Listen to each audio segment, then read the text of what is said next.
नमस्कार मित्रांनो, आजच्या या शेअर मार्केटच्या व्हिडिओमध्ये आपण एका नवीन शेअरविषयी माहिती घेऊ. त्या शेअरचं नाव आहे एल-टी फूड्स. एल-टी फूड्स ही एक कंझ्युमर सेक्टर कंपनी आहे. एफ-एम-सी-ची सेक्टर कंपनी आहे.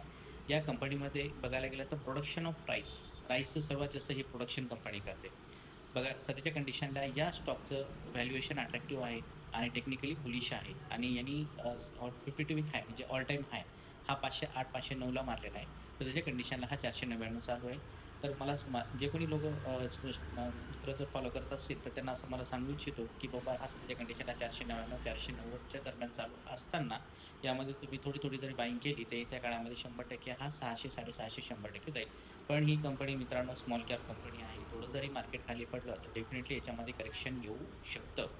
तर करेक्शन आल्यानंतर तुम्हाला पुन्हा डबल याच्यामध्ये ॲव्हरेजिंग करावं लागेल. ॲव्हरेजिंग करणं म्हणजे बायिंग करणं. पण कुठं आणि कशी बायिंग करायची त्यावेळेस मी पुन्हा एल-टी फोरमध्ये तुम्हाला सांगेल. पण सध्याच्या कंडिशनला टेक्निकल पॅटर्नमध्ये हा स्टॉक टोटली बुलिश आहे आणि फंडामेंटली अट्रॅक्टिव्ह आहे.